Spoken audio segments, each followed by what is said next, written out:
Welcome, Dr. Bryan Violette, to this episode of Broken Roads. I'm Colin Mackell, and I'm really pleased and grateful that you could join us today. And I just wanted to kick off by asking, who is Dr. Bryan Violette? Oh my goodness. That is an existential question. It is, yeah. We're starting with some light Oh, content, I see. yeah. Hopefully, hopefully it doesn't send you into an existential crisis. Yeah. Well, I am in my midlife, so any day Right. now. Any day, Um, yeah. yeah, so who am I? So I work for the Catholic Psych Institute. Actually, I just realized I'm wearing a Catholic Psych t-shirt. Um, You are. it's great. It's great branding, right? Great marketing. Um, yeah, so I'm trained as a Catholic psychologist. I'm American, obviously. I live in the northeastern United States. Um, I grew up as a cradle Catholic. Had an interesting road with a lot of different interests. Uh, I studied English and history, and had somewhat of a reversion in my early 20s. I was a cradle Catholic, but I started to get serious about my faith in my 20s. I was still in my undergraduate program in the United States. I was studying history at the time, but got really inspired by the Lord during that time. Blessed Mother picked me up out of a gutter and cleaned me, dusted me off, and told me to get my life right. And I started to take serious my life and my studies and my personal development. And then I decided to study some theology. I studied moral theology for a bit, and then realized that I wasn't going to make any money on a theologian salary. I wanted to have a family, and so I started to explore my gifts. And I heard about a program, very unique graduate program that integrates psychology and faith um, uh, in Northern Virginia, in the United States. Program's called the Institute for the Psychological Sciences, or it was. Now it's changed. It's expanded. Now it's Divine Mercy University. And that's where I went there and learned how to integrate spirituality and psychology. I got my doctorate, um, and did a few years in internship. Was out in Colorado beneath the Rocky Mountains. It was beautiful, but I'm more of an ocean guy than a mountain guy. Mm-hmm. I got married along the way, and decided I wanted to raise kids and didn't know how to do that really. So I went back to see my family, my Italian American family in the Northeast. And then I met Dr. Greg Bottaro, who's the founder of the Catholic Psych Institute. Actually, I didn't meet him. I knew him from my graduate program, but I needed a postdoc, and he was looking for a postdoc. So we kind of linked back up in Connecticut, where I live now. And then I've been part of the growth of Catholic Psych, what he founded since then. And yeah, now I'm a bit all over the place within the world of Catholic Psych. I deliver mentorship. We have our unique model, integrated daily dialogic mentorship. So I deliver that with face-to-face direct care. I'm a supervisor, so a training director. I train people in our model through our CP-MAP program. I'm chief of staff, so the non-clinical side of things, I'm in charge of personnel. Uh, yeah, generally speaking, I manage personnel within Catholic Psych, and yeah, just living the life, raising three kids, feeling good Mm, about things. great. What is moral theology? Moral theology is it's assessing action, the moral action, rather than like the self. It's determining. Well, I mean, I only did 1 year in a master's program. I left to start my psychology program. So, I mean, there are particular electives and concentrations. So you get the broad, like you'll take a course in like dogmatic theology, but like what I was focusing on was moral theology. It's like what's the moral quality of an action? Like what's the objective value? What are the circumstances which affects like the objective dimension to it? And then what is the intentions? All of those need to be good in order to make an act good. But the ends don't justify the means. Sometimes you can have a good action, but if you have the wrong intentions, like it's not a good act, right? Or it could be an immoral act objectively, but you could have good intentions, and it's still an immoral act. And then, like in terms of moral culpability, which God alone judges the heart, um, that's when like kind of like circumstances factor into it as well. So it's, as a teenage boy that's masturbating or something like that, right? Like his intentions might be good, his intentions might not be good, but either way, like there's a lot of testosterone floating around the system when you're an adolescent boy. You have sex on your mind every 6 seconds. Maybe he wasn't formed well in a Catholic understanding of sexuality and the human person. Like, these are all mitigating circumstances which affect moral culpability, which we can just speak to about it like an act, not that we judge the person. So obviously this lines up well with psychology, because one of the factors which can influence or mitigate responsibility and culpability for acts is our psychological circumstances. So yeah, it all plays in together. So I found it helpful as just some foundational understanding, which helped my later work in psychology. Excellent. So when you were a small boy, did you think that what you're doing today is what you would be doing? No, I thought I was going to play in the NBA. I thought I was going to be a professional basketball player. Okay. Didn't happen. And are you a basketball player? Well, I haven't played in about 5 years, but I'm seeing a physical therapist now to try and get myself back onto the court. I've got some shin splint problems, but I do love the sport. When I have time, I still watch the sport. Yeah, no, psychology. I think I was, so my brother's schizophrenic, and so I was exposed to psychological issues when I was very young. So I had a sensitivity to it. I think there's a psychological bent within my family system, and whatever the details of like my family and our dynamics were like that. I was kind of built for it, but then I believe that I was trained to be a clinician like from age 3, when you're starting to think about how other people are functioning and how to relate to them. But I think I never really wanted to go into psychology, because I think that the experience with my brother was so difficult. It was traumatic for all of us. And even when I was in my graduate program and we started to get to some more of the severe psychopathology with psychosis and such like that, I was surprised by it. I wasn't my concept of working with people was like just kind of giving advice, being that the happy uncle, not doing deep psychological work, until I got in there and I was like, oh, this is what I'm training to do. And so I had to wrestle with the tension of that, because it brought up some of my own history and my own trauma. And then eventually I saw that God was calling me to do that, to serve people in that way. So in some sense, I was being prepared to do what I do since I was a boy, but I didn't consciously know it. Yeah. Yeah, I wonder if there was any children out there that says, I want to grow up and be a psychologist or a psychotherapist or anything like that. Yeah, I doubt very much there is. I think basketball players, firemen, policemen, nurses, doctors. Yeah.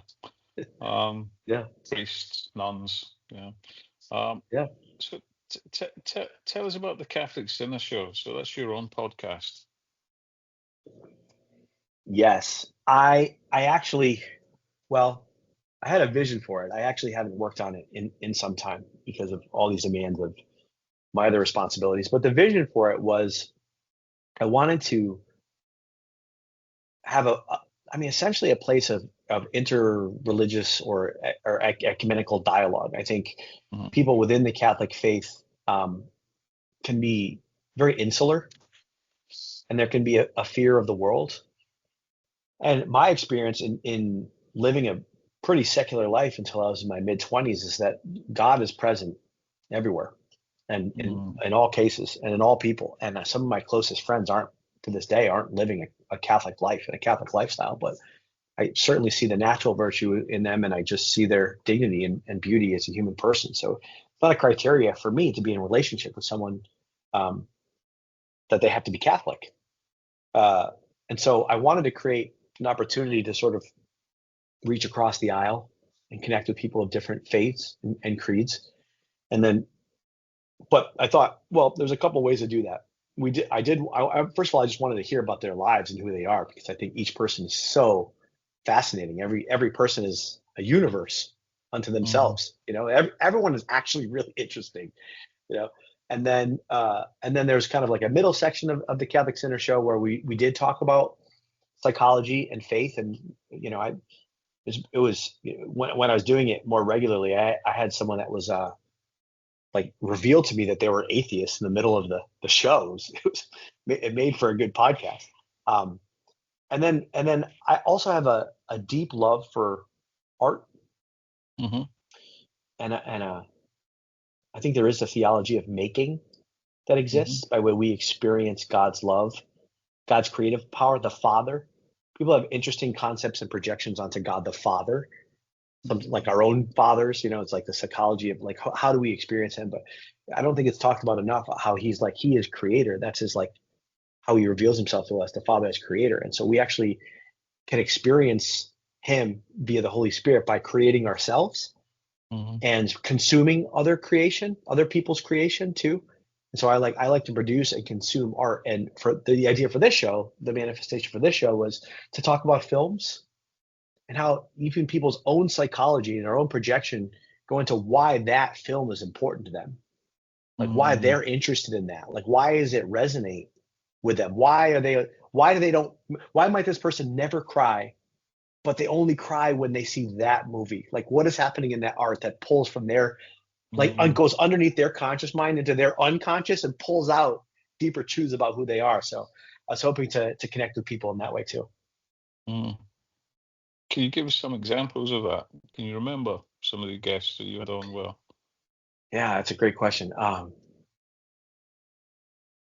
Yes, I was speaking to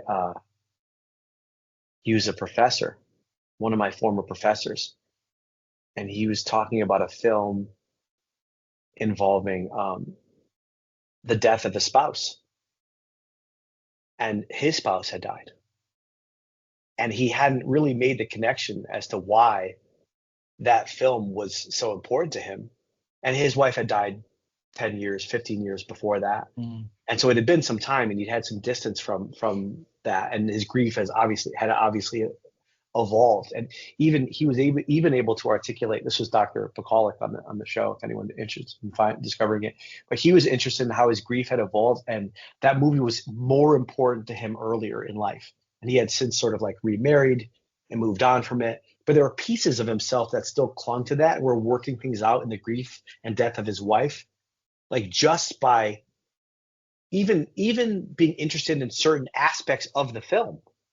So the film as a whole, but certain parts of the film were resonating with different parts of him and where he was now relative to where he was when he first saw the film. And so, yeah, that was one example that comes to my mind for sure. Yeah, it is a good question. What is it that stirs within us when we weren't aware of it before? What's been kind of rustled up from the waters Yeah. of the kind of the depths of who we are. Yeah. What sort of art what art resonates with you? Architecture, Mm. building. I love landscaped gardens. I like mega structures. There's something about I love churches, cathedrals. I love things that are steeped in history. Where I just imagine being kind of all of the kind of the people whispering and the lives and the people that have passed through, the stories it can tell. Yeah. And I like biblical art, and I like the great masters as well. And those are just so powerful, so profound, so deep. And music and poetry. I was talking in an earlier podcast. I can't remember the book. It was one. I don't know how I came to have it, and I don't. It was not given to me. Somehow it was there. It was an ex-library book. I don't know actually if it was stolen from a library, but I was reading it. And it was about animals. So the poet was talking about the perspective of the animal. So it wasn't just like, oh, I'm a cow, I eat grass. it was it was it was really deep. It was kind of imbued the cows with spirit and soul and personality. It imbued the animals, the horses, about their lives, their pain, their depth, their struggle, to let us know that they see us, that they experience us in a much deeper way than we ever realize or ever give them credit, and how they long for a relationship with us, and how we've kind of, and again, I'm talking about as a small boy. I'm using adult language to describe this Yeah. experience, but how we kind of objectified them, how we kind of like Yeah. put them, and that was really, and that made me think, it really made me look at animals differently. It kind of, I think, I'm still a voracious meat eater, but I'm a guilty one. I'm kind of sometimes, yeah, I'm unsure. And I've had periods of being a vegan, being a vegetarian, being a pescatarian, Yeah. and then, so sliding in and out of those things. Music, I love classical music. I love certain composers. I love just things that are powerful, just deep things that are deep, that stir the soul, move the spirit, evoke emotion. Yeah. Yeah, because I just don't think I think I'm a very emotional person, Mm. really, but I'm not. So in the world, if you meet me, I'm not really that.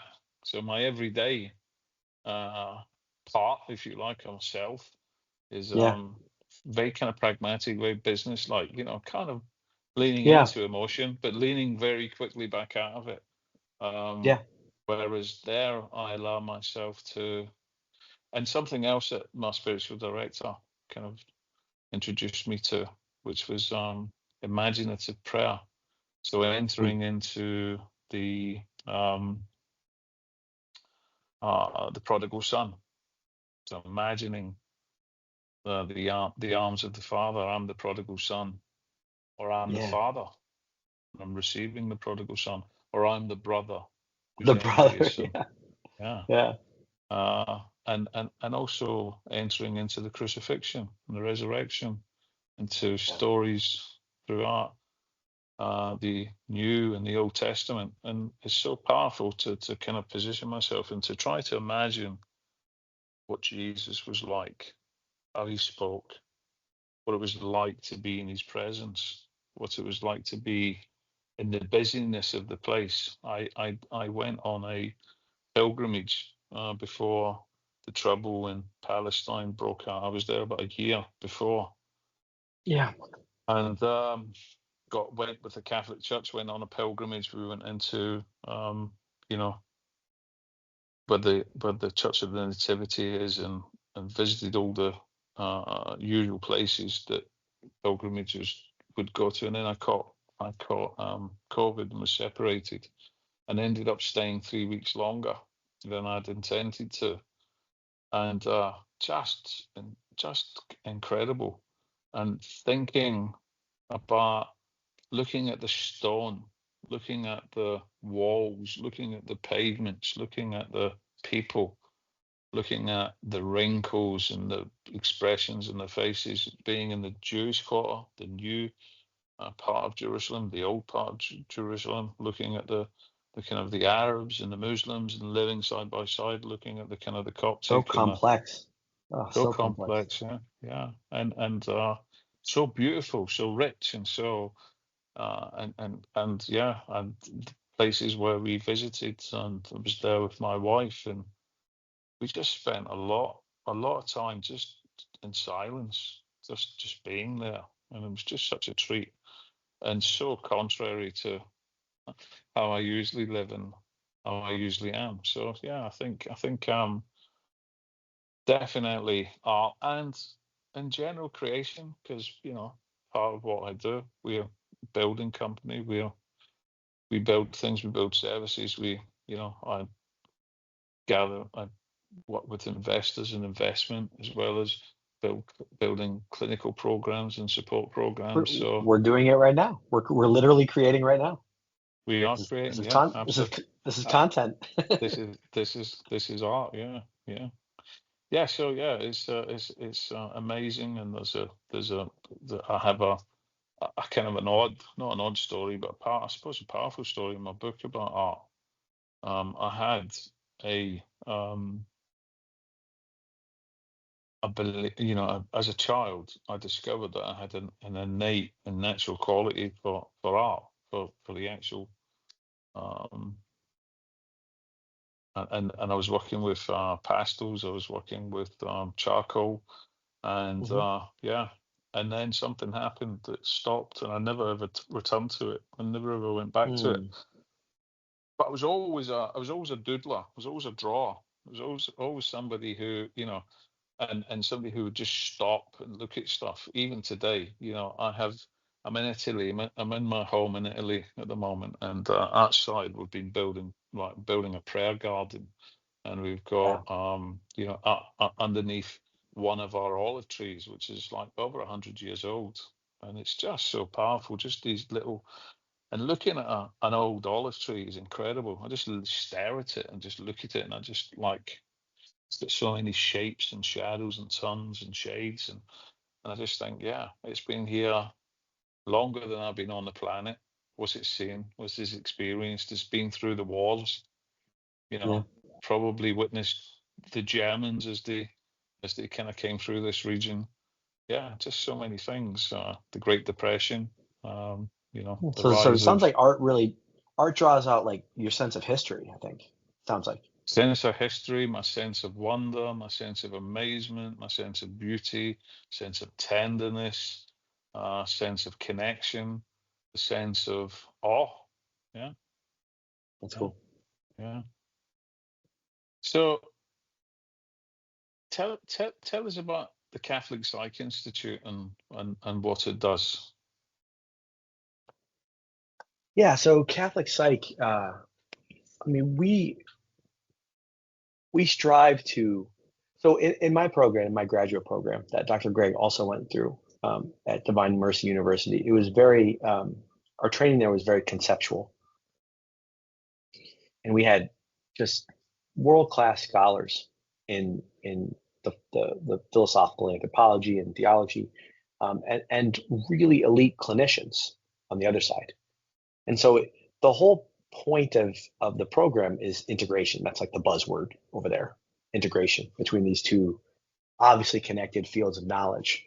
Uh, but the process of integration felt a bit disjointed as we were going through it. It was a newer program, and really the students became the product of integration. And so Dr. Greg and myself, and hearing both sides coming through, like we lived it.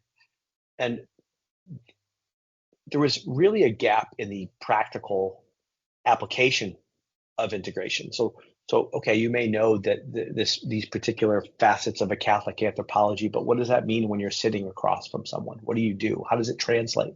You know, and so that was part of the inspiration behind the development of the Catholic Psych Institute. And we have felt that the care that we provide that integrates faith and clinical work, which we've seen a lot of success in. Well, there's not enough of it in the world, first of all. I think people are Mm, longing for it. People, Catholics especially, but Christians, want a place where they can trust, where they can go. And a lot of times, the field of mental health, which is driven largely by secular principles nowadays, especially, and particular agendas, isn't it's not trustworthy for people. So this idea that, like, one of our taglines is like psychology you can trust. We want to mm, find a place where people can have an opening for their spirituality as they're working on their emotional struggles or their relationship issues or distortions in their mm, thinking or whatever it is. Like, how does God factor into that? And so that's how it began, but then eventually it evolved because of the success that we've seen into the idea that, like, well, we need to train other people to do what we do. And we also developed a different model, like growing from what we've learned in traditional psychotherapy to this different model of delivery of care called mentorship, integrated daily dialogic mentorship. And we essentially train the model, but the methodology is through mentorship. So the model itself is, I mean, it's sort of like conceptual. It's based on the Catholic anthropology that St. John Paul II promulgated, developed and promulgated. It's based on personalism, essentially. And so we look at which areas of psychology are consistent or inconsistent with personalism. and then we do the integration, and then through our training we help apply that to people through our model of mentorship. Yeah. And is it also that it's not just the secular models are different, but that they're not effective. They're not doing or not delivering what they saying that they deliver largely. Yeah. Oftentimes, like, they're not saying what they deliver. I think that now we're going to get into my opinions here. So whether or not, like, I don't want to be an official representative of Catholic Psych with the things I'm about to say. This is Dr. Bryan speaking. Okay. N plus Um, one, yeah. yeah. N equals Uh, one, yeah.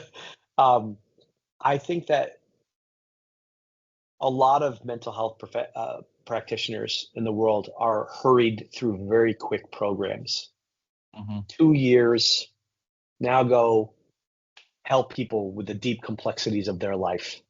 Mm. Maybe you have a year of supervision, you have to do some continuing education credits once a year, but there isn't sufficient depth of training for what actually qualifies as someone being able to provide psychotherapy or any kind of clinical mental health care.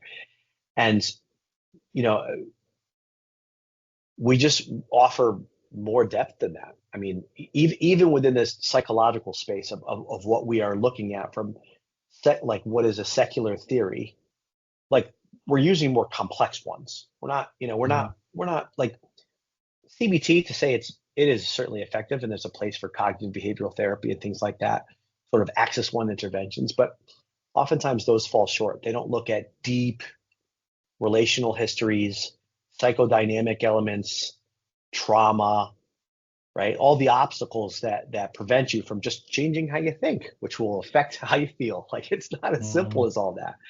And so, yeah, we wanna our model offers something with more depth. And to be clear, even in the secular space in terms of the theory, we draw from, this is very much in the tradition of John Paul II. We draw from theories that are sound, but we take what is good and we leave behind what is not so good. So Mm. take, for example, internal family systems.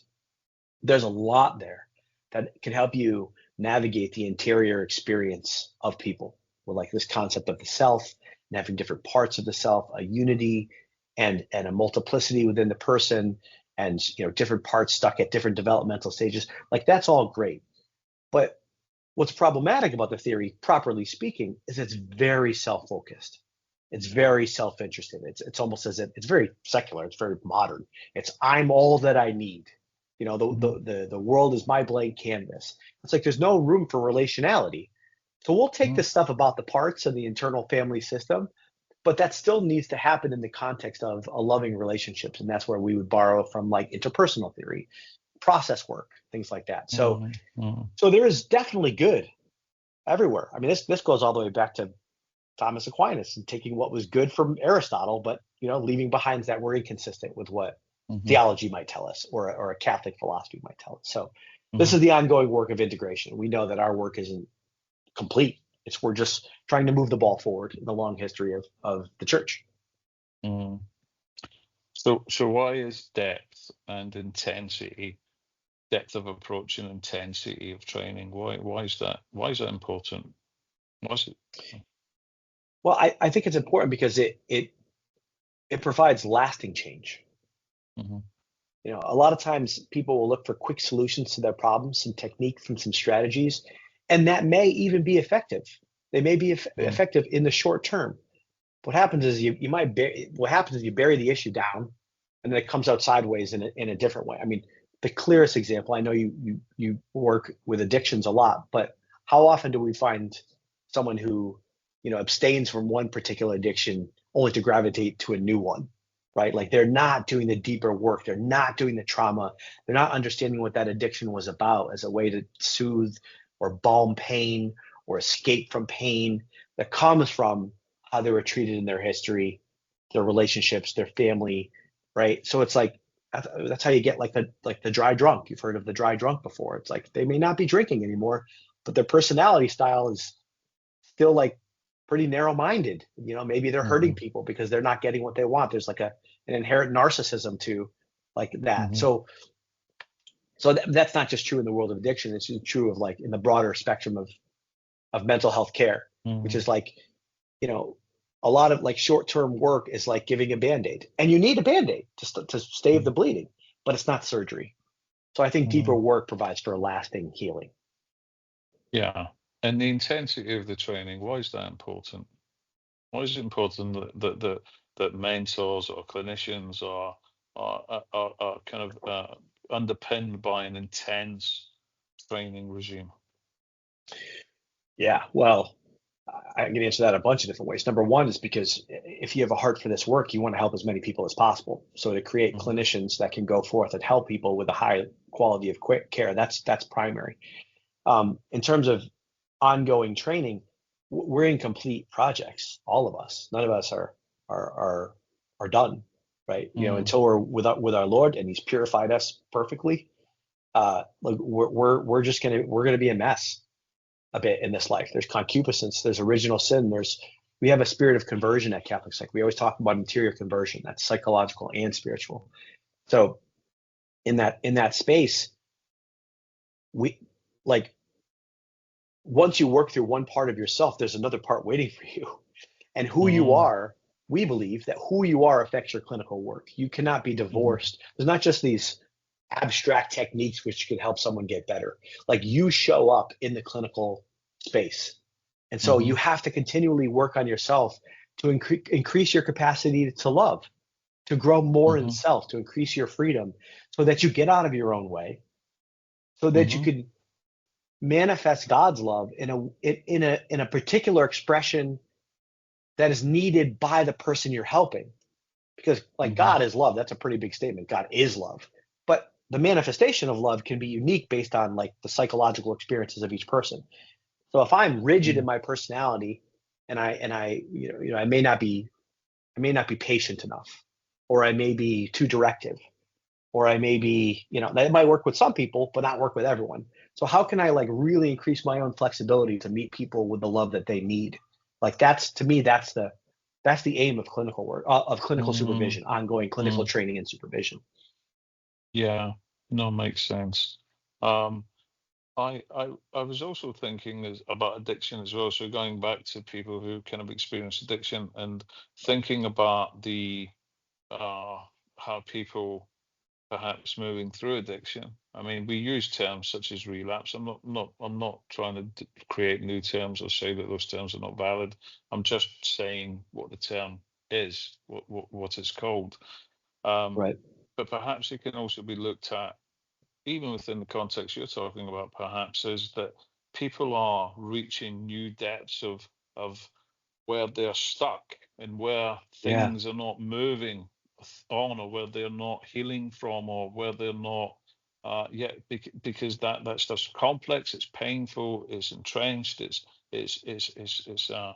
so that whole thing about we're incomplete, and is it so much about this getting to an end where people are whole and happy and complete, or getting to an end where they are aware and I'm going to use words here that are broad sweeping, but I can't think of any better words, and if you can help me, then I'd be grateful for that. But kind of aware that they're in process, and actually the aim isn't perfection, the aim isn't total completeness, the aim isn't total healing. The aim is understanding who you are and your limitations, and also your strengths, and and finding perhaps some peace with that, and finding some rest with that, and also understanding that struggle is part of what it means to be human. 100%. Yeah, I think that's what I meant by the spirit of conversion.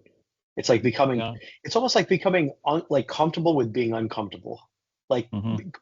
be like to expect and fall in love with the process of becoming, Hmm.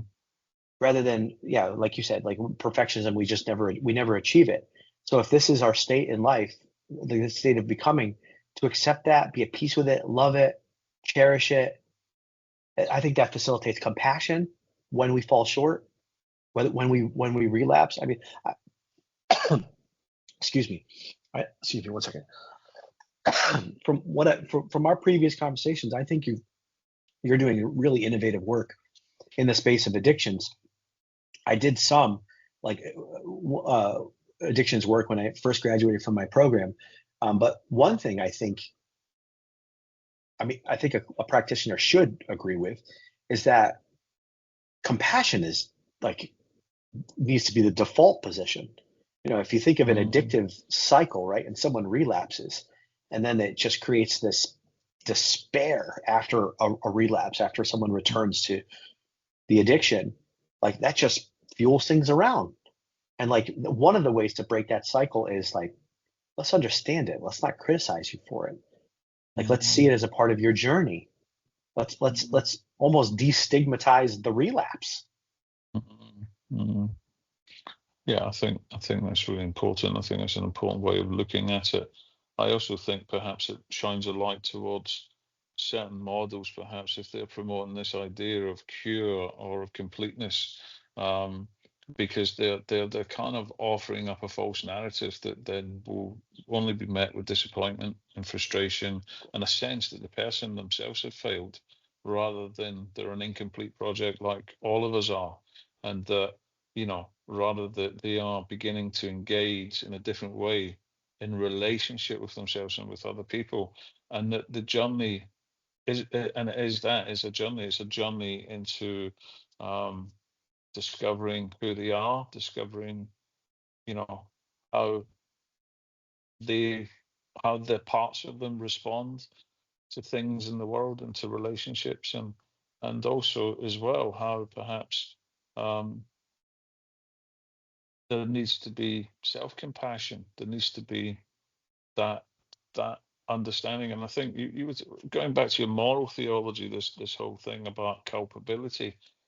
And again, there's a lot. I mean, I'm not trying to be critical, and I'm also not trying to be controversial when I say this. I'm just kind of observing things from being kind of curious and leaning into it. But there's a lot that I suppose from the Catholic world, and it certainly was before I came back to my faith and my conversion. I would have looked at Catholicism as just being critical, just telling me I was going to hell. That's all I heard. I only Yeah. heard I'm Oh, going to hell, that's and a, and I'm like it's well, not send me. pastoral. It's not a really good advertisement, and the same as Yeah. we can, with compassion, we can hear, for example, yeah, we're born, we're made for greatness and we will suffer, and it's part of life. We can hear that with compassion, but what if it's taken away? The compassion is pushed to one side, and we're told you're a sinner and you're going to suffer. It's just like, Yeah. where's the buy-in? Oh, Where do you find a foothold there? yeah. Yeah. A couple things come to my mind. The first is that I think even within the Catholic space, people have this idea that you're not going to transform unless you're suffering. Mm, And it's like, well, is that how a good father loves their child? Sometimes, sometimes you might not like that you have to clean your room, and I'm going to make sure you clean your room, right? But other mm, times, I give you strawberry ice cream just because I want to see the delight on your face, on your face. Like that is the spiritual life. Like sometimes God just delights in giving us things. Like these are periods of consolation. Being Catholic you don't have to just be in sackcloth and ashes and be miserable and mm, suffering all the time. There needs to be a blend. But the other thing that came to my mind as you were talking about, uh, like being comfortable with the process of becoming, I'm reminded of something in your book which I loved, and something that I often talk about is Christ and why he came, and how he doesn't, sometimes he does, but he doesn't just take our suffering away. mm, Boom, done, completed, perfect. Like, no, he sits with us in it. And it's he suffers with us. That's why he's here, mm, to suffer with us. He enters into that process of becoming. I mean, absolutely. that has got to be the model for clinical work, Mm, and the model for just general accompaniment with people that we love in our personal lives. not trying to Yeah. fix them, not having an expectation of perfection. It's like, let me just be with you, presence. Mm. Yeah. And the word became flesh and dwelt among us. It's incredible. It's Yeah. incredible. Yeah, for sure. So tell me more about IDDM and why it's different from the other approaches out there. Yeah. I have to get my kind of like my marketing hat on here for a second. I wasn't prepared for that question. So why IDDM? Well, there are a few reasons, and I want to say this with such a deep respect for clinical work. I think that there's certainly a place. Like, I mean, I'm trained as a psychologist. Like, I've done clinical psychotherapy, and I don't want this to come across as like antagonistic to anybody who's doing really good work in the world of psychotherapy. And we believe that our what we do should be supportive of that and not antagonistic toward it. But I think what we discovered was there were a few things. I think a few different angles. One would be there's just a lot of issue with managed care, first of all, and the insurance companies that exist, and the how they attempt to dictate to the practitioners and providers like what is going to be helpful for clients. And so they do that by providing, reimbursement, right? They basically tell you how long a person has to work with you, and Mm, therefore that will determine what kind of therapy you can provide. So mm, something like CBT, or 6 sessions is what we'll cover, and then the person's supposed to be repaired. It's like mm, this is not human, right? So mm, that's one piece of it. Another piece of it too is the idea of diagnosing someone. I think is fraught with problems. I think that mhm, you could give 5 different clinicians a presentation of what's going on with someone and get 5 different diagnoses. There's a lot of subjectivity in diagnoses. It's not to say there isn't a value in diagnosis. I think it helps with treatment trajectory and finding a common language with other providers. mhm, But I think one of the greatest dangers of diagnoses is someone like internalizes a label. They it becomes their identity. I am this. I am ADHD. I am whatever. sure. Um, so I think that's a problem. I think what we really try to target is a band of people that may not need the intensity of traditional psychotherapy. If you have schizophrenia, like if you have you just there's like a certain intensity threshold. If there's like suicidality, or there's like that's not really who we're trying to help. We're kind of looking to help the worried well, people who are like limping along in life that want to integrate their faith and their psychology and to work on their emotional issues to get to the place where they're flourishing. And we don't promise symptom reduction. Psychotherapy is about symptom reduction. We promise more peace, and that's Mm, different. That's what our hope is. We can't promise it because there's an interplay between the client and the provider, right? But that's our hope. That's our goal. And we also find our model to be more human. Our model to be human, in a sense that you lose something by not having the. I should just describe it a little bit. So instead of having that weekly live conversation with someone, which has tremendous value, right? You pick up on things interpersonally in live time. But what we try to do is slow things down, and we have interactions with our clients 5 days a week, mm, and we use audio messages instead of live conversation. And you lose something, but you also gain so much. So we get to live in the lives of our clients. So instead of telling me what happens last Tuesday, I can be with you on Tuesday mm, as you're experiencing it in your home, among your family, at work. You can take some time and space for yourself to tell me what's going on as you're experiencing it. And it's live to me in the moment when I get that message. And it'll be live to you when you hear my message and reply. And so that daily accompaniment of being with people, we see as more like analog than digital in a way. And it's remarkable how you can actually get to know someone just through those audio messages. Sometimes like when I'm visually observing someone, that becomes its own filter. which can prevent me from going deeper. And so when I'm in the sort of like the silent blank space of just kind of connecting with someone in sound only, I'm so attuned to their tone of voice, their pace of speech, that like the subtleties as they shift content, what they're talking about, what's happening to us. So like it's a different clinical space, a different clinical experience that we believe can be very, very powerful for those people who want more peace and aren't interested in symptom reduction necessarily. Mm-hmm. And you can rewind it and listen to it again, and you can do all Yes. sorts of things that you can't do in the hour, if you like, or the 50 minutes or however long the clinical Yes. frame is. And also the way you guys are focus, one of the core focuses is on the having a accurate anthropology of the person. Yeah. 100%. Yeah. Yeah. Yeah. We try to look at, I mean, I kind of alluded to it before, but like what might be an example of integrations, and how can the depth of psychology help us understand one's spiritual life? Here's like just something small for people to like reflect on. So we believe that there are patterns of relating to people that sustain struggles, emotional struggles that go all the way back to the early experiences of your life. So let me put some flesh on that. What do I mean by that? So say I grew up in a home where I was criticized deeply, and I internalized that. So I criticized myself deeply, and I assumed criticism from other people.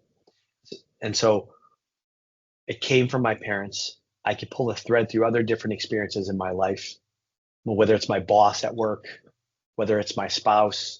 And now say I come for mentorship, that's also going to be projected onto my mentor. I'm going to assume criticism, maybe even when it's not even there. I'm going to project that. I'm going to interpret things that my provider says as critical. And then the next layer is your spiritual life. God is criticizing me. God is sitting on a cloud with thunderbolts ready to strike me with every venial sin that I commit, right?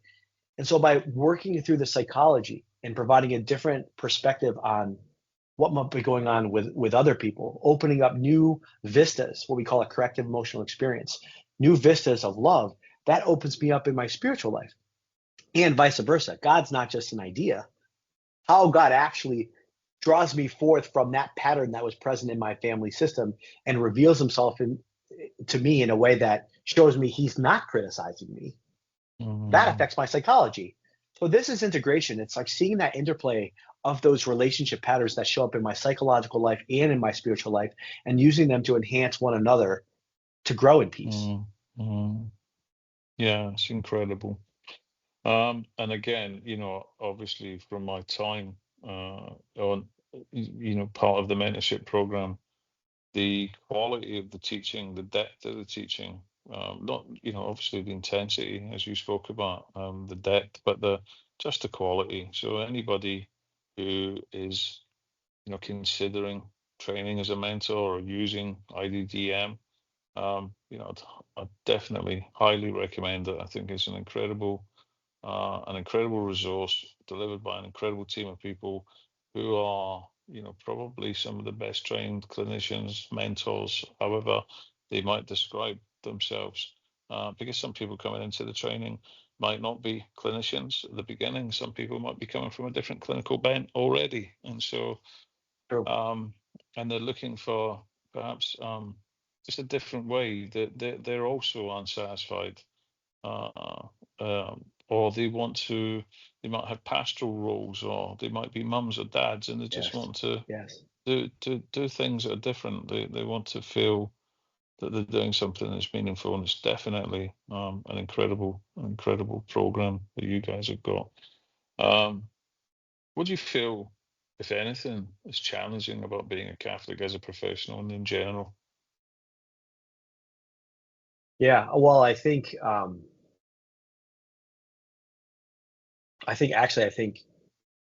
moments like this can be challenging as a Catholic professional, in that we're often just rejected by the world. we're just rejected for living our faith. And to stand boldly and proclaim what you believe is often met with sharp criticism and rejection. So that's difficult. So, I mean, even what we're trying to do in a professional space is very unique. And working in a clinical space and under licensed practice, and I remember just having to write a therapy note and say something like, help the client abstain from unwanted compulsive behaviors which conflict with their personal values. Or now I can say, pornography is eating at this person's soul, and it's affecting how they view all their relationships, right? It's like, so, but like just to say that, I would be outright rejected in a professional community. I can't say those things with that amount of freedom. So it's true in our personal lives. It's true in our professional lives. I think integration can have a lot of different people try to integrate themselves, even if there's not a professional company that's providing that. But like in your own life, people try integrate, and sometimes that can get wonky, right? So people might find scripture, a section of scripture, and use it to justify some of their psychopathology, right? And like untangling that can be really, really messy, because people's faith is so important to them, and they have their ideas of what the church may teach. But like we may see that like that's not exactly, here's an example. Someone might say like, well, Christ said, be perfect as your heavenly Father is perfect. And that's why I should have obsessive compulsive personality defenses or like strive for perfection all the time. And it's like, well, how do you help the person see like that's not what is meant by being perfect? Like there's so much wonky stuff out there of like bibliotherapy and misinterpreted scriptural exegesis to apply to people's psychology, and getting in there with people can be messy. And I guess that's also, I suppose, a nod towards the over spiritualization of psychological problems that can happen as well. Yes. Or under spirit. Yeah, under spirit. Yeah. So in your version, where somebody's kind of trapped in mortal sin, Scripture teaches us, right, our very souls are at risk. And yes. and I suppose one way of looking at it is you could over spiritualize it, become anxious, think that it's incumbent upon you as another Christian to avoid this person's descent into hell, right, and then make a real pig's ear of it. And then as a clinician, if you're in the secular world, you're kind of deeply conflicted, because you can't name it for what it is. It can't be given a name, and it can't be given the context that it needs to be given. And then I suppose, in terms of the approach that you guys bring, it's more about the compassion first. It's the understanding. It's, what does it mean for you to be doing something that could separate you from God for all of eternity? It's not that first. That's not the opening gambit, but it's the compassion. It's like, what's going on? And then, so it's important, because the optic that somebody brings to something isn't just this kind of reading it in the here and now. It's the historicity of a person's experiences. And so it does get complex. It can get confusing. Yeah. And I think also taking it to the next level, it's very Western of us, very Aristotelian of us to even make a distinction between psychology and spirituality, right? There's never any psychological experience that doesn't have a spiritual dimension to it, and vice versa. It's like inside the self, it's all one thing. So you think about spiritual warfare, like the temptation is to just blame the evil one for your psychological problems, or the other problem is to say that he's not actually affecting you, or isn't trying to make your psychology worse or make your psychological wounds fester. And so this is a tricky business too in our work, is to sift through and account for the spiritual and the psychological simultaneously. Yeah, I mean, that's a really good point, because all of the whole of us, we are a whole. I mean, we talk about the parts, but we are a whole. Yes. And so all of us, soul, spirit, body, is being affected by who we are, what we're doing, our relationships, the way that we see ourselves, and the kind of, because it's not just a mind doing something over here, and then a body having a reaction over there, and a Right. spirit disconnected over there. Yeah, We've never had a thought that's without a feeling. We talk no, about thoughts and feelings, but it's experienced as one reality.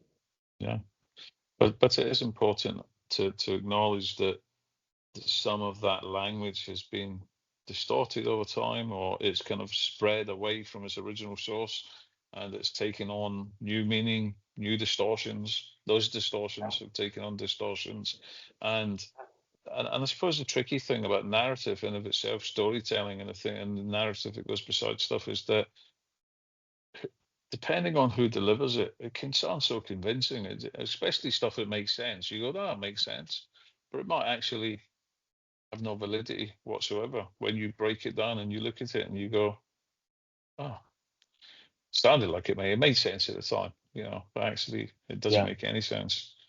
So Yeah. that is important. It's an important indictment on psychology as well. I think that's a really important position there. Oh, yeah. Kind of Yeah. brings a sharp contrast as well. So the next thing that I was going to ask is, have you read my book, Broken Roads and Leads Me Here? And if you have, what was your experience of this? Yeah. I think I have. Yeah. And I think there's just so many, like, I mean, the bigger picture to me is this process of becoming and accepting that we are on a journey. I mean, again, I think we've already alluded to that, and accepting Mm, that it's okay to be where you are, and that the book is not trying to solve anyone's problems. It's not like your story is not one of like, this is describing, this is how you triumph and overcome. No, it's like, mm, we're a work in progress. I'm going to meet you where you are, even in your care of transforming some of your suffering into helping people with theirs. You're not trying to fix their suffering. You're mm, entering, just like we said about Christ, you're just entering into it with them, holding up a mirror, being with them, and that in and of itself provides a consolation. I mean, of course, mm, like we've talked before, even outside of the book, about the just the horrific trauma from your history, and um, I'm just always struck by how awesome God is mm, to, like, despite, to reach into all of that mess and grab you and lead you to where you are now with all the good work that you're doing. I mean, it's remarkable that, like, I mean, that is just some heinous, dark evil in your history that, like, God's not scared of that mm, stuff. He'll walk mm, right into the door of that room to get you, to pursue you there. And you, to your credit, of course, responded to that love. And we talk about in the spiritual life, like God, like sometimes God allows us to come right up to the pit, but mm, sometimes we're leaning over looking into the pit. That's what I was struck by with your book. Is like, you saw it. I mean, you saw some really dark things, and it all made internal logical sense that you ended up where you were in prison, mm, and suicide thoughts and things like that. And, uh, but like, God reached into that trajectory, into that what made internal logical sense, and said, nope, we're going a different mm, way. You're coming with me. And this is what I mm, meant. This is kind of what I was saying before about how God enters into our family system and doesn't do the same thing. mm, He breaks the pattern. He gives us a corrective experience and brings us outside of it. He leads us from it. He's not mhm, just a relational template. And so, I mm, mean, the underlying structure of your book is something that I would, like, full force promote and agree mm, to, and would want everyone mm, to reflect on and adhere to. mm. Do you think there's a book for everyone, or do you think there's particular people who should read the book? That's a great question. I never thought about it before you asked, but it kind of reminds me of the C.S. Lewis book, A Grief Observed. Have you read that before? Hmm. Yeah, Yeah, and it's like, about his wife. Yeah. yeah, I wouldn't want to pick up that book right now. No. But I'm so glad I read that book when I was in a dark place. Mm. And I think in many ways your book is for people who are in a dark place right now. I think it's like a drop of water in the desert. It's in when you're in the darkness, it's a light shining through. And it's like when someone's going through it, I think Mm. it's because there's different sections of your book and sections of your story that are difficult difficult to listen to, that are painful for other people to even enter into that space with you as you Mm. describe it. And I Mm. don't but I think if someone's there, they're like it's so validating that someone else is experiencing what Mm. I'm experiencing. And it doesn't have to be as severe as what you went through, but when someone's in a difficult place, when they're in a rut, they're struggling with someone, I think there's tremendous psychological and spiritual value. Mm. I mean, it's interesting that you say that. I was talking to another psychologist who said that they wouldn't give it to clients they're working with because it would seem like it was a slap in the face. It was almost to say to some Mm. of them that you think that you're going through a hard time, have a read of this person, but he would give it to other Uh, professionals and he would give it to supervisees. And he would suggest that they, and I just thought that that was an interesting take. And also, so much didn't, there's about 6 books worth in my folders on my computer that didn't yeah. make it in there. There was a lot of, because I had to remember that once I embarked on the journey and I was working with somebody to write the book, and once I went on that journey, um, there was no backing out. It was one of those, the only way was forward. So it was kind of, it was Mount Everest, and before you knew it, you were at this camp and you couldn't get back down. The only way down was up. And and then I had to think about my children. I had to think about my reputation. I had to think about people Yeah. who had never known that part of Colin, had never known those experiences. Um, and so many, if not 99% of my colleagues didn't know I had addiction issues, or that I had gone to prison, or Yeah. and definitely most people didn't know that I'd been through the experiences that I went through.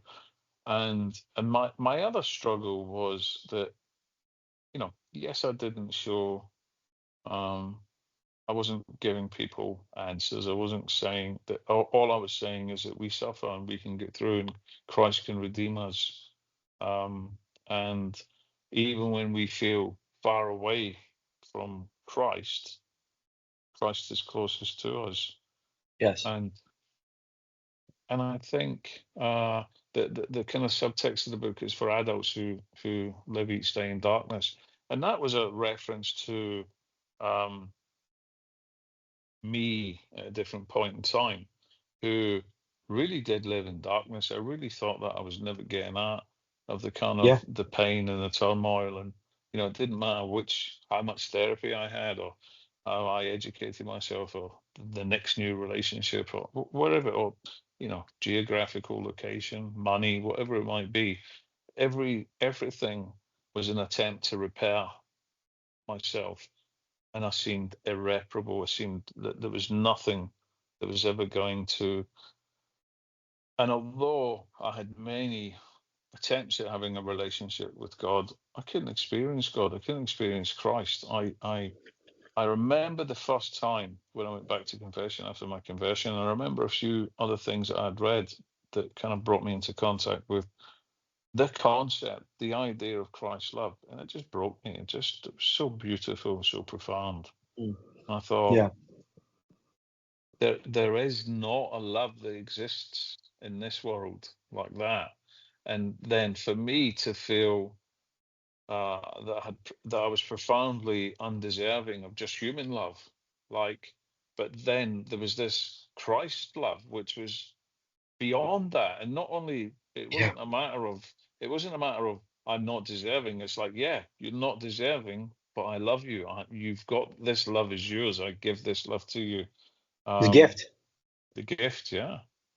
Yeah, it's incredible.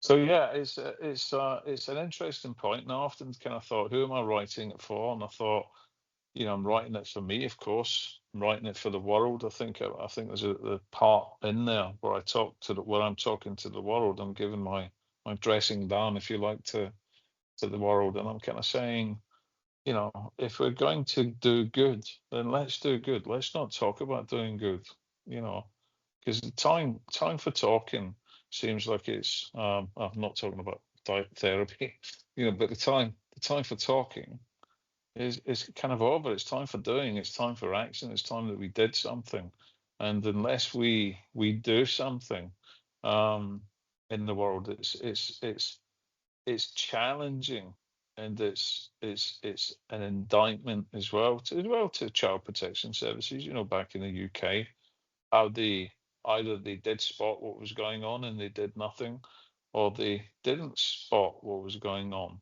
and therefore, why not? Why were they so blind to what was going on? And yeah, but it's interesting just to gather people's thoughts and to gather what people Yeah. made of it. And I didn't want it to be misery I, literature. I, well, I would push back on what that psychologist said. I don't know if this is a friend of yours or who this person is, but like, I think that is an interpretation. I mean, he's essentially saying that it's like invalidating of other people's experience because you're sharing your own.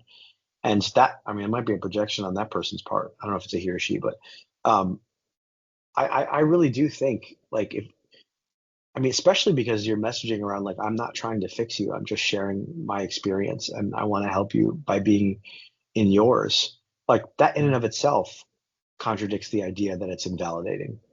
So like Mm, I don't see it that way. I see it as yeah, it's the same way as we're going back to the theme of art. If someone is singing a sad song and you hear that sad song and it resonates with you, it's a counterpoint to your interior experience and you're moved by it. You're not thinking, oh, that person who's singing that song is trying to trump my experience. mm, No, you're like, there's someone else who gets it. So mm. I stand by my position. Yeah, fair enough. What do you think secular psychology and psychotherapy gets right, and what does it need to do better with? What does it do right? Yeah.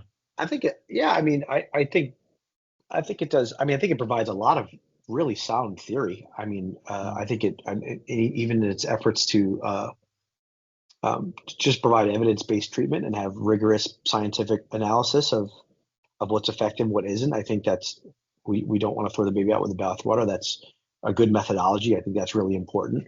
I think people generally enter the field for good reasons. They're well intentioned. They want to help people. I think that's very mm, good. And honestly, in a clinical context, that goes a long way. It really does. Intention and mm, and just presence can go a long way.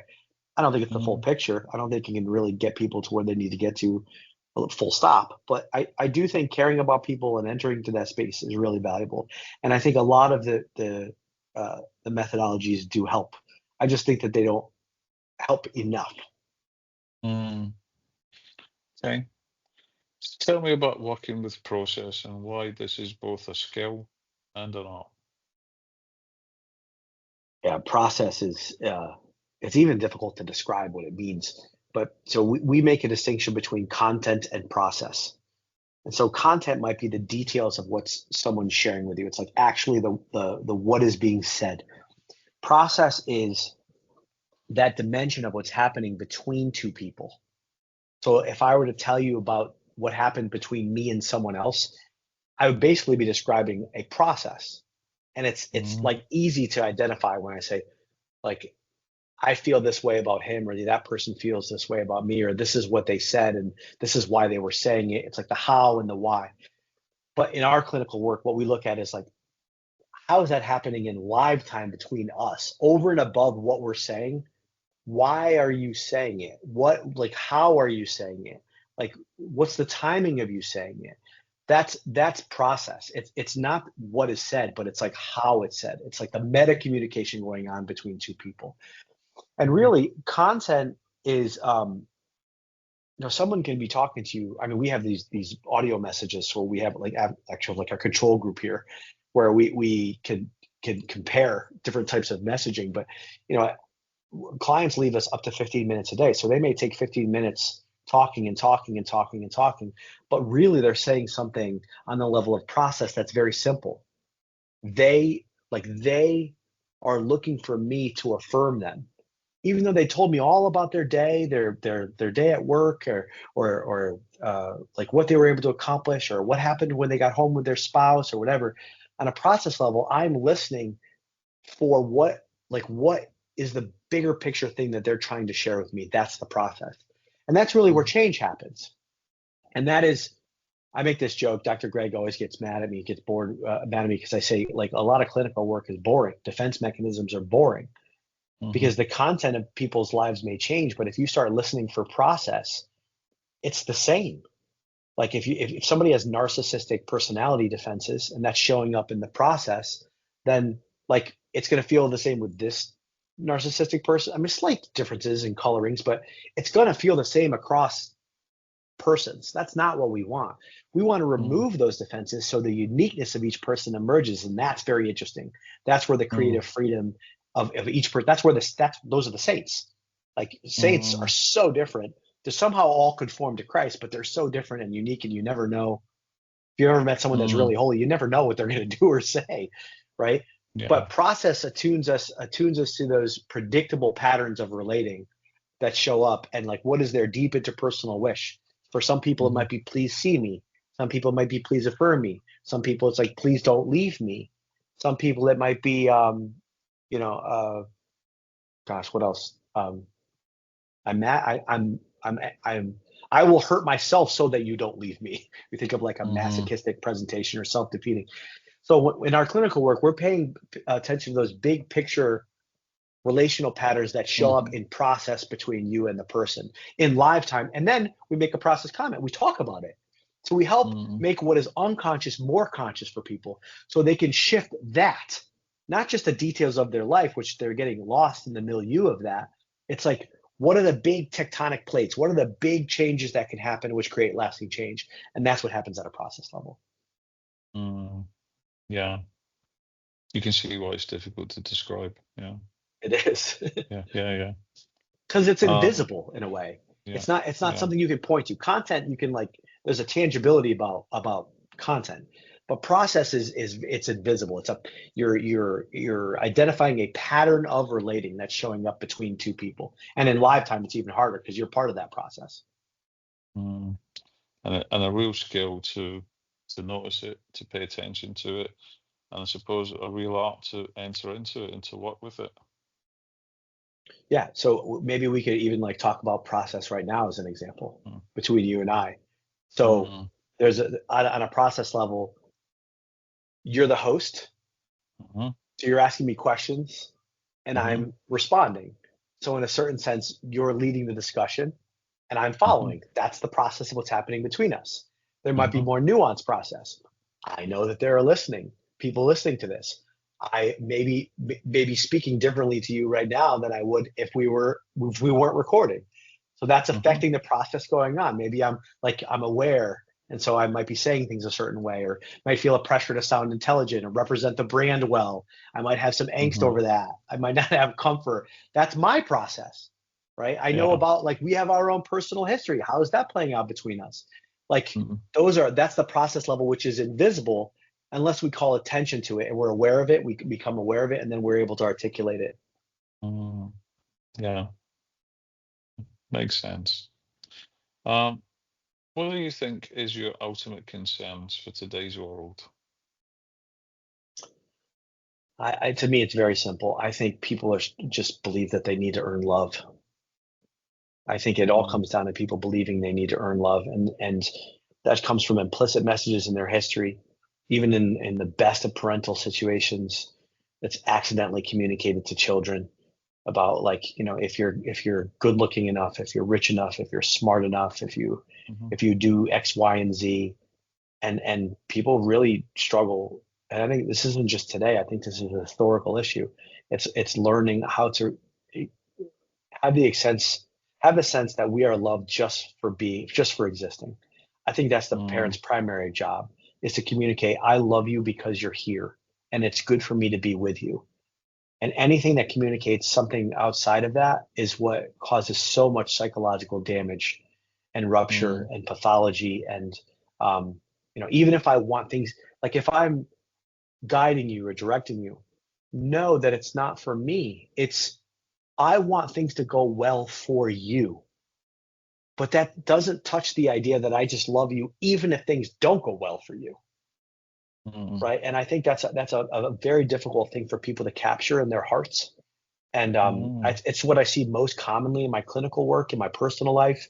And I think all the problems of the world, the war, politics, multiple wars, politics, social media, what's happened with Hollywood in the United States, all of it is an effort to earn love. And we just can't earn love. Yeah, it's a profound position, really, to hold. And I suppose, I was talking in another podcast where we kind of said that all we need is love. We kind of say that a bit tongue in cheek, but it's true. And in this context, you're saying all we need to know is that we can't earn love. We are already loved for who we are, not what we have, or Yeah. or what we look like, or. Yeah, and I think at first that might be difficult to grasp if you struggle with that yourself, but it's a small step from there to realize there are people that you love no matter what they do, right? Like think of someone you just know that you love, and then imagine them doing something terrible. Would that stop you from loving them? No, it would hurt you because you love them.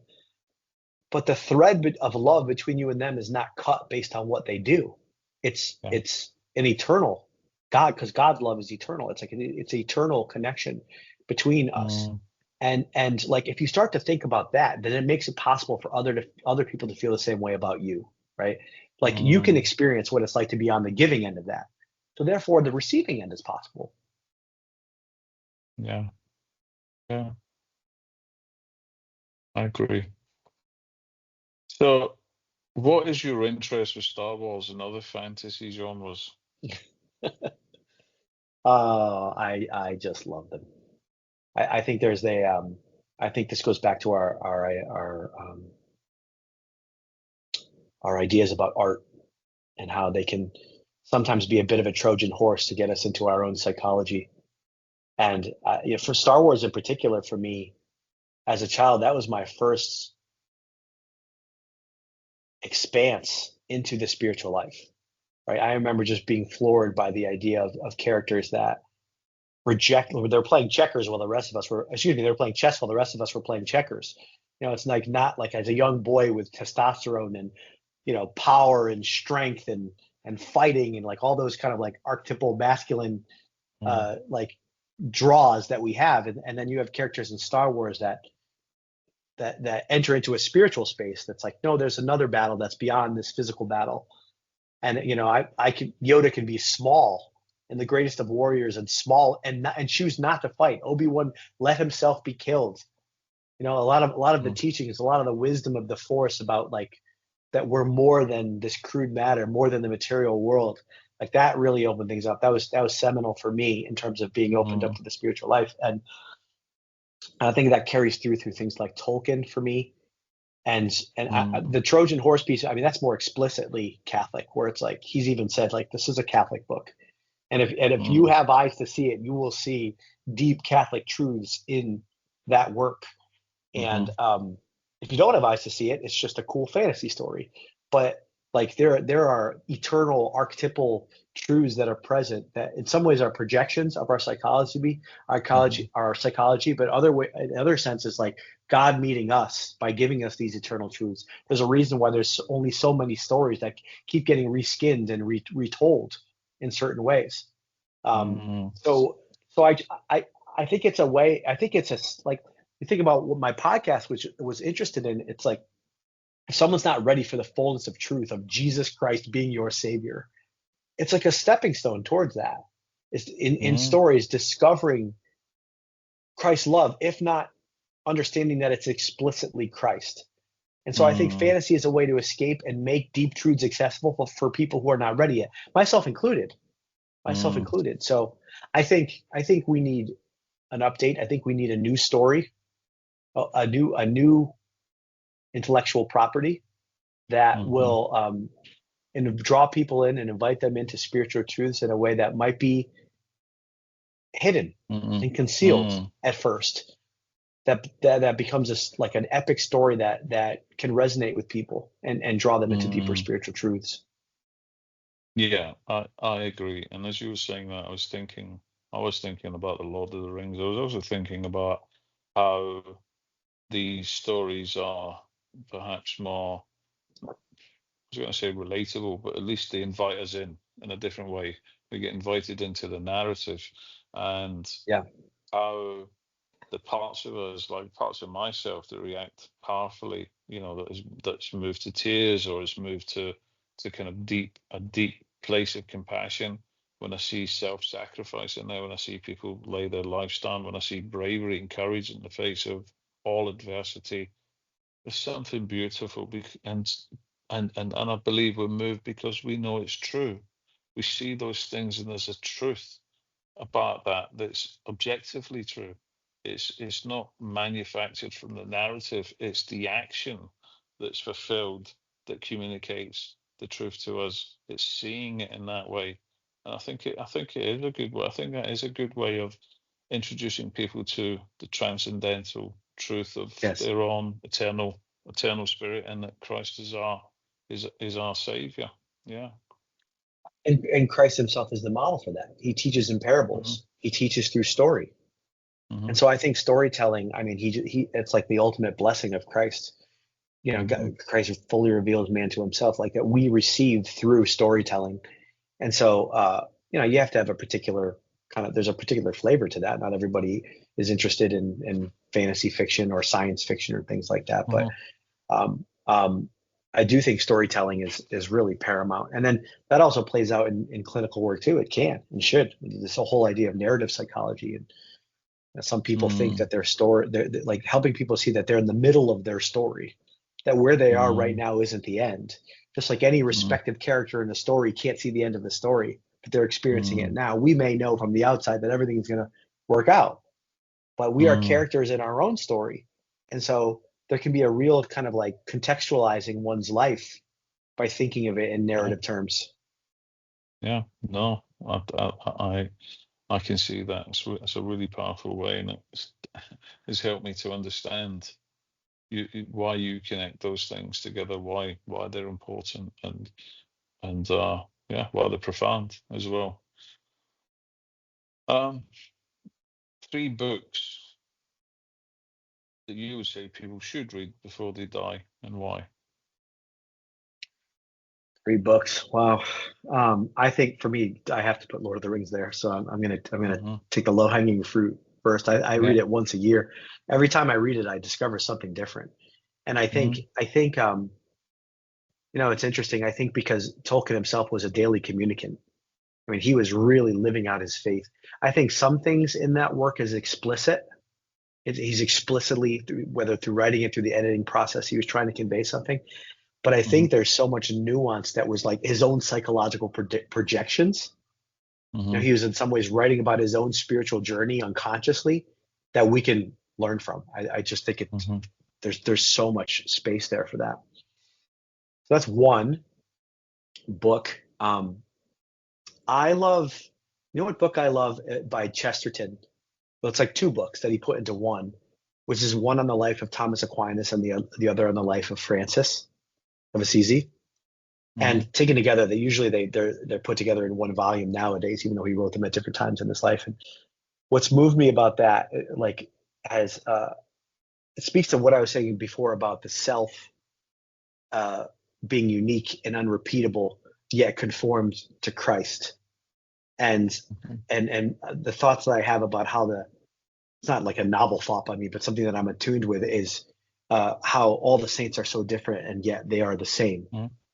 And like that's basically the point of putting those 2 books together, which he writes a foreword about. It's like Francis and Thomas Aquinas are very different ways of living out Christ in this life. And I mean, Thomas Aquinas, the great ox, he's a very large man who is just beyond brilliant intellectually, and like spoke to us like conceptually about deep truths of our faith, right? And then you have Francis, who's just like he's an active. He's not a contemplative. He's an active person who just in very simple terms just started rebuilding a church because that's what he heard. Like both of which are building the kingdom of God in different ways. And so I think and obviously he says a lot more, but that would be my second book would be Chesterton. I think that's worth reading. And then yeah, I do think I'll return to a grief observed for the purpose of this discussion. It's just on top of mind right now. What I loved about that book was it's like similar. Well, I love that in his mind, as he's going through his grief, he's trying to understand his grief. And he never really does. But that's not the point. It's not the point. Of course, we have an intellect, so we're going to try and understand our trauma and understand our grief and make it glimpses of understanding. But over time, the pain just lifts. Life goes on. And the will to live, the will to meaning is like sufficient for him to move on from the pain of losing his wife. Like he is in just agony when that book starts at losing his wife. He was so happy with her. And it made no sense. And he was trying to discover the meaning in his trauma, but he never, like, in the broadest sense, like it's all part of God's plan for us. But like, he never closes the loop on so many of his questions. He never gets answers, but he just keeps living. The sun keeps coming up every day, and there's hope which carries through it. And I think oftentimes we don't get the answers, clear answers to the tragedies and traumas of our life, and yet we still keep marching on with hope. So yeah, that would be my third book. Yeah, no, well, it's a very powerful book, and I think the he doesn't stop asking the questions, and he enters into those questions as if the question itself is the important thing, asking those questions. And I think even as we ask questions, as we undoubtedly do, and I have, and we all do, there's more whys. There's always more whys. Even if we do find,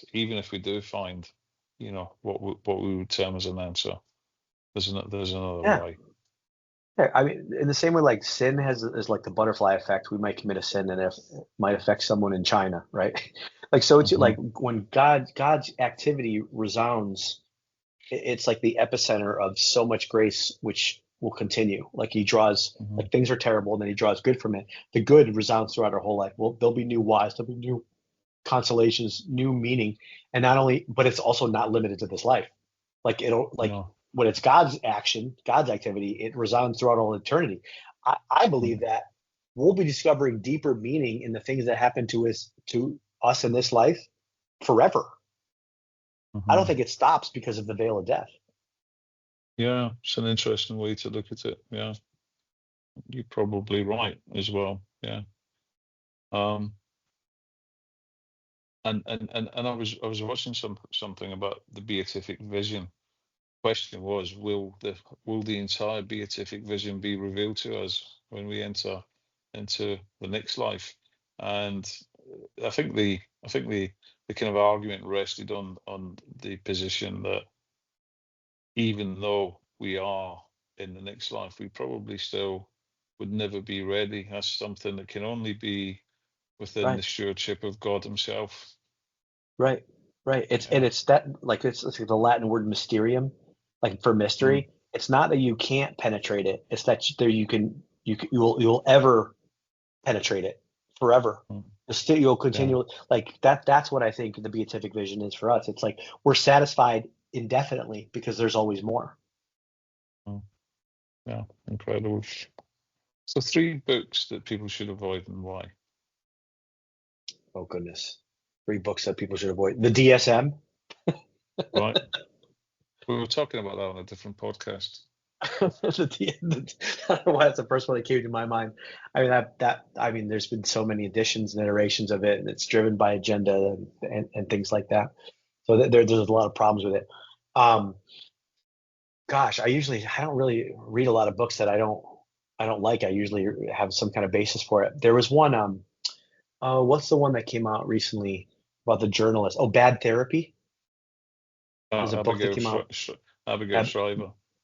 Yeah, Yeah. I think I don't want to say don't read it, but I think if you're generally uninformed about the nature of clinical care, I think it can be a dangerous book, um, Yeah. because I think this idea that like clinical work is only navel gazing, that's just going to perpetuate your problems, and you kind of Hmm. just need to suck it up. Like that's not Mm. what clinical work is. I think it's a journalist speaking into something she doesn't really know about. You need to watch episode 3 then. This is a bit Ah, about that there. Yeah. Yeah. very good. And Okay, so a the third. yes, that's yeah. No, say more. Was there was more from episode the pod Oh three? no, yeah, yeah. So again, I don't want to spoil. I don't want to give a spoiler, but yeah, I will. I'll send you a link to it anyway. Uh, Great. and you can have a look at it. But yeah, Abigail Shea is one of the source materials for what was being discussed there. Yeah. Yeah. The other one I just keep in my mind too is like a seminal psychology book called "I'm Okay, You're Okay." You ever heard of this book? Mm, mm. Absolutely. It wasn't it? It was on the back.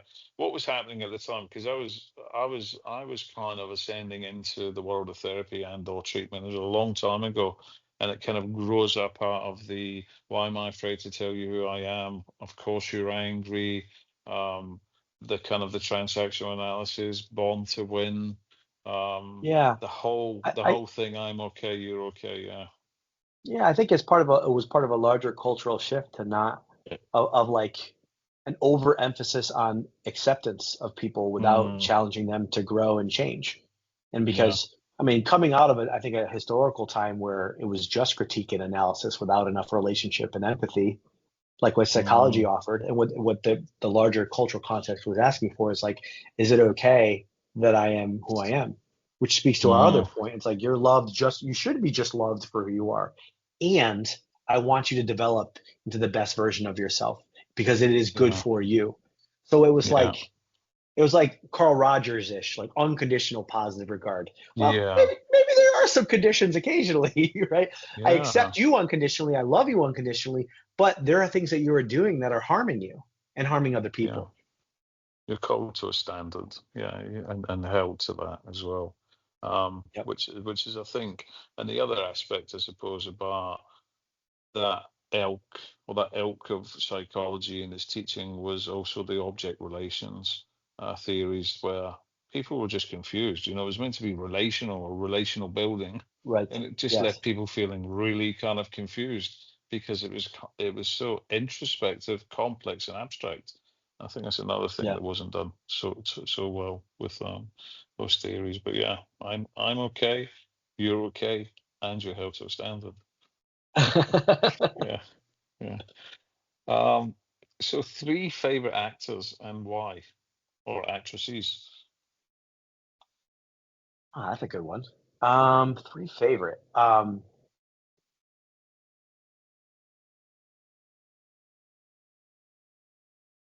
Yeah, I tend to lean toward character actors more than Hmm. lead actors. Uh, and this may sound like I'm going against what I just said, but I you, you've heard it said that Brad Pitt is actually the best character actor of all time. He's just casted as leads, He's a and fantastic actor. Yeah, I agree. I think there's this new F1 film that came out. I haven't seen it, but I've heard he's amazing in it, and he's basically Hmm. carried a film in his 60s as the leading kind of like archetypal male. And but I just love all of his character, like his side characters that he plays. He doesn't Hmm. his best work is when he's not the lead, and so Hmm. I think he has a lot of range there, and he's just a cool dude, you know. Um, So, I like um, there are actors out there that are fascinating to me because they're maybe even a little darker, hmm. and I just want to understand them. So Casey Affleck, Hmm. Ben Affleck's brother, I really Hmm. like his range. He really knows how to enter into a character that you don't like or are confused by, or it's like very complex for you. And um, oh, the other guy, I just saw an interview with him. the first interview I'd ever seen with him. It was bizarre to see him not in character. The guy that played Commodus in Gladiator, he played the Joker. He played he has like the kind of like the cleft lip. Oh, I can't think of his name.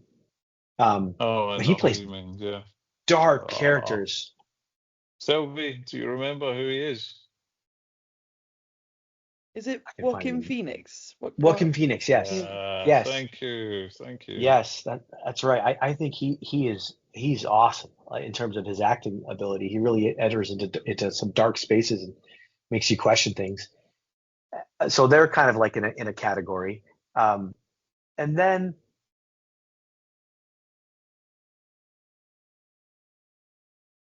you know, I don't know why I don't want to say this answer because it feels really cliched, but my part won't let me not say it. Tom Hanks. I just think Tom Hanks is just so magnetic and charismatic and engaging, and he has the ability to. My criteria for a good actor is someone that makes you forget that they're acting. And as many films as Tom Hanks has been in, I forget that it's Tom Hanks. That's how good of an actor he is. And so, yeah, I just think that he just calls for so much attention when he's on screen. So, yeah, I'd put him up there. Absolutely. Well, you're the second person to name him today. So, yeah, he's Thanks. popular for sure. 3 favorite musicians, bands, or composers, and why? Yeah, there's a famous banjo player by the name of Bela Fleck, and I play the banjo, play the 5-string banjo myself, and I've been inspired by Bela and he's been in various projects. His main band is the Flecktones, but he holds the record for the most Grammys in the most different categories. He's just an absolute virtuoso that can tap into so many different genres of music, from bluegrass, obviously, but to pop, to classical, jazz. He's all over the place. He's such a virtuoso as a musician, and to me, he's like embodied integration. Like if you can dabble in all these different genres with a banjo, which is kind of a limited instrument, it's I think it's really powerful. Other musicians, I haven't seen his documentary yet, but I watched the interview. I think Bono is such a cultural impact, and I think he really brings himself. He's a true artist that brings himself to everything he does, and musically, I'm moved by Bono. And let's see, a third musician.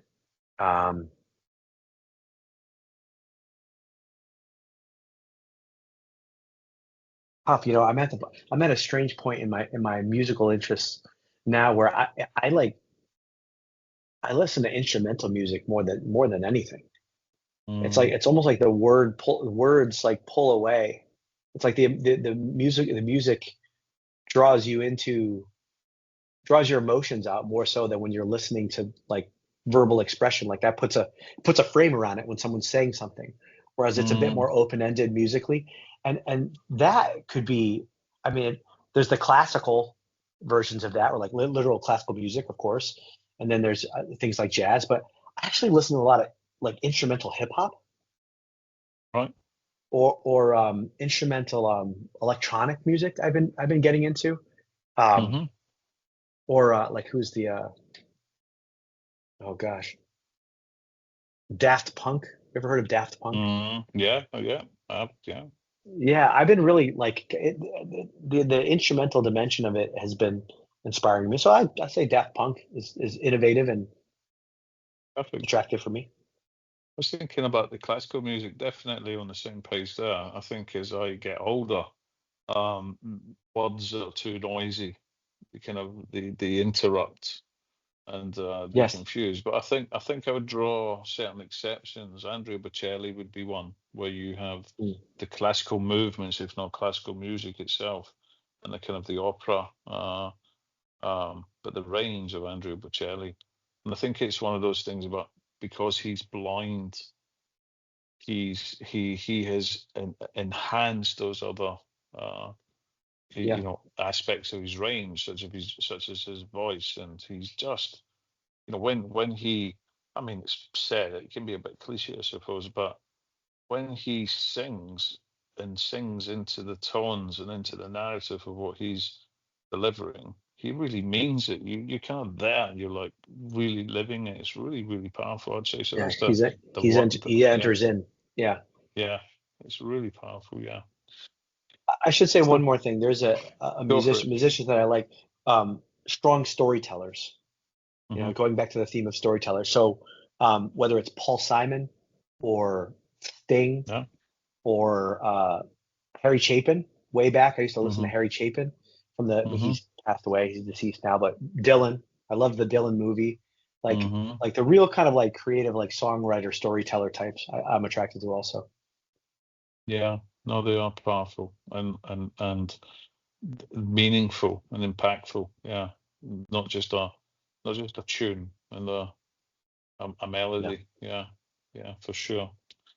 Um, so you're on personal desert island, right? So just a few. Let me just shape it. So it's your desert island, shaped for you, made for you. It already has food and it already has power and heating and it has whatever. And you already have all the people you love with you. So Hmm. we can exclude the need to take people because I'm focusing on things. So what three things would you take to a desert island and why? I think it would probably have to be a banjo. Right?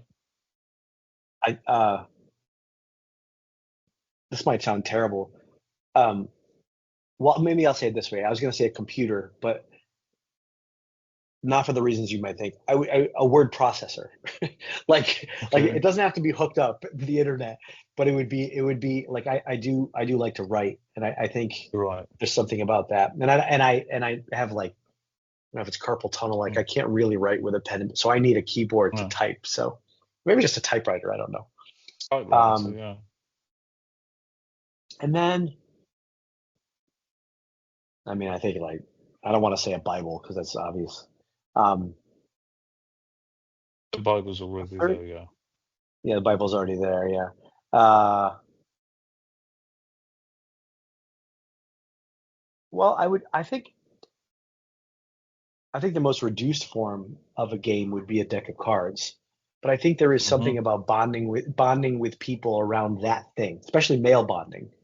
Male Mm-hmm. bonding isn't always just you and I. It's not you and I. It should be that Mm-hmm. 10% of the time, right? That I Mm-hmm. thou dynamic, right? But you and I bond over it. That's Mm-hmm. that's that's typical. I learn about you based on what you tell me about that thing. Mm-hmm. And so I think having some kind of activity like that, I think a deck of cards might create a lot of space for leisure. Yeah. No, no. Good choice. Um, so three things that all of us could do to serve Christ and be more Christ-centered in our everyday lives. Three things to serve Christ. Love someone that you don't feel like loving. Mm-hmm. Not the someone, but in a particular action you don't feel like doing for them. Mm-hmm. Carve Be really diligent and stubborn about the space you carve out for yourself for prayer and or mindfulness, which everything flows from that. And it's so easy to let go of it, to not Mm-hmm. see it as something you have to do or check off your list, but instead see it as Mm-hmm. something for you that you get to do. And like reframe your Mm-hmm. thoughts around that. And then I think create something. I think create something every day. Build something, create Mm-hmm. something. I think we do participate in. I'm really moved by this book that I'm reading, um, around the theology of making, where you do experience God the Father's creative power by participating in it. It's an emulation of Him. It's like Mm-hmm. it's a closure of the embrace that He extends to you, and you Mm-hmm. can experience the Holy Spirit in making something. And that could be whether it's baking a cake or writing Mm-hmm. or anything in between. Like we all do it, can and should participate in God's creative love. And I guess it's where we can get lost and we experience what they call flow, right? We can experience flow, which I think is God's love. Yes. It's really where we just kind of fall into his embrace. And It's mindfulness. It's not being yeah. caught up in time and space. You're actually entering into an eternal moment. Mm, yeah. Is there anything that you want to ask me? Yeah, I'm always interested in your your vision. You know, how do you situate this podcast in your larger vision for how you want to be in this world and what you want to contribute to this world? Mm, And I know you have so many different projects and so many different things that you're mm. managing, but like what it like if maybe I'll put it this way, like if we could distill all of it into a few words, like what is driving it and then what grows from that vision. I suppose connecting the disconnected and unifying that as a diverse but solitary voice that's for the good of this world. And that shows up in many different ways. Hmm. That's like Colin's mission statement. It's awesome. So, is there anything else, or any suggestions or takeaways for me or for anyone watching? Yeah, I mean, well, those are two different things, right? um, I think just in general, in general, I mean, just discover ways to be where you are. Discover ways to be present in the experience of today, of right now, and see that like there's an abundance before you of love. And we all have obstacles to that. We all have scales over our eyes. We all have parts that we become blended with, which interfere with that process. But like sometimes it goes back to just doing the hard thing and doing the difficult thing. But if that doing that difficult and hard thing for someone else in love helps you to be present in the moment, take that road, take that path, because not there's anything wrong with self-care and but like the escapism into the phone, into everything else, whatever way you escape, whatever firefighter parts of you have that put out the fires of your pain, like it's prolonging what needs to happen eventually. And you'll live a full life the more you enter into it every single day. I know that sounds cliched, but when you start to experience life that way, um, it it really informs the way you go about your life. Mm, yeah, powerful. Dr. Bryan, it's been an absolute pleasure. I'm really grateful for you giving me your time, your insights. It's been a really interesting conversation. I just want to say, thank you again. And yeah, hope to see you in whatever capacity or at some point in the future. I'm sure our paths will cross again. And just remind people to if you like this, to click the thumb, means you like it, hopefully the right way up, and subscribe to follow. And we will stick everything that we've spoken about today, any books, anything else, um, in the description, and we'll give links to you, Dr. Bryan, and the Catholic Psych Institute as well. And again, just re-emphasize how groundbreaking, how unique, and how profound the work that's going on there. And so, if you're a professional who has a bent towards, if you're a Catholic professional, or you're a mum or dad, or you're interested in helping other people and reaching into other people's struggles, and you want to do that in an integrated way from within a Catholic perspective and understand the true anthropology of the person, and you want to be taught by some of the best people in the world in a deep and kind of nourishing and challenging and yet very rewarding way, then get in touch with the Catholic Psych Institute. And if you are somebody who's struggling with issues that you feel alone with, or that you don't think traditional therapy or psychology services have been helping you with, get in touch with Catholic Psych to see what services they can offer you as well. Thank you so much for inviting me on. I felt honored that you asked, and always love and blessings towards you and your family and your work. And likewise. Okay. Thanks so much, Dr. Bryan. Have a good weekend. Thanks. You too. Bye.